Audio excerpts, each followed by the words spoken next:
Kifay ni Herlin Budol nag-Hello Philippines, Hello World sa kanyang IG live. Disclaimer, ang mga larawan o video na mapapanood nyo ay hindi pag-aari ng uploader.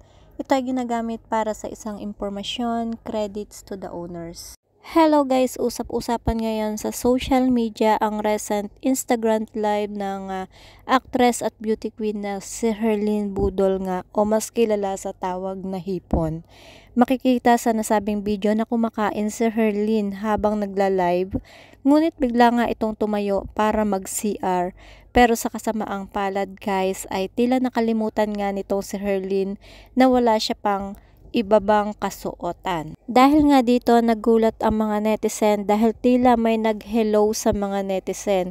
Ngunit ang nasasabing video ay mabilis lamang kaya maging si Herlin ay nagtatanong kung nakita ba ng mga manonood ang kanyang part. Mapapanood naman guys na tumatawa ang kaibigan nito na nasa background ng kanyang live na ayon sa kanya maging siya ay nakalimutan na wala pang ibabang suot itong si Herlin Budol.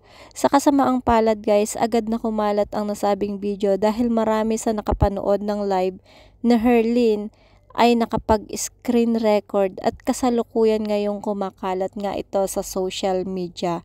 Makikitang agad naman na bumalik si Herlin matapos niyang mapagtanto na wala siyang suot na pang-ibaba at agad itong nagtanong maging sa mga viewers kung nakita pa yung parte niya. Aniya, nakita mo nga, nakita ba? Tingnan mo nga. Nakita ba guys? Agad naman na tinigil ni Herlin Budol ang kanyang live habang tinitignan ang kanyang ibabang parte ng katawan.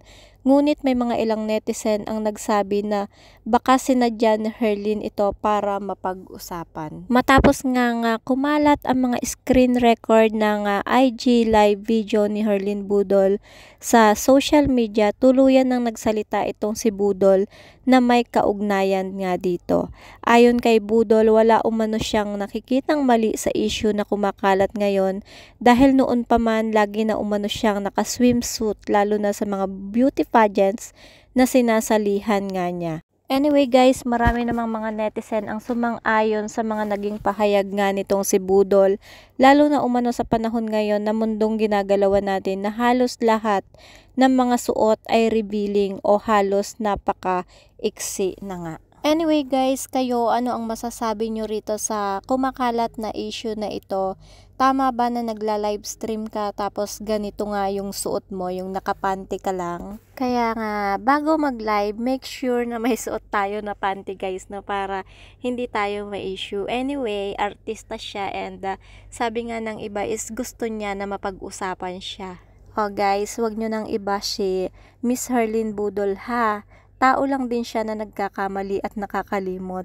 To confirm, she's wearing underwear po. Di lang halata, kaya stop bashing na po. Naka-skin cotton siya na nilagyan ng buhok. Alangan hindi magpanty, may kasama nga siya, 'di ba?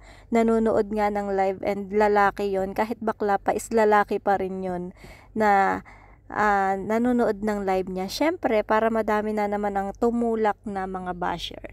So, that's it guys for our hot trending videos for today's video. Kung hindi pa kayo nakalike sa aking YouTube channel or kung hindi pa kayo nakasubscribe sa aking YouTube channel, kindly hit the notification bell, like, and share. Maraming salamat sa walang sawang suporta. God bless and ingat po ang lahat.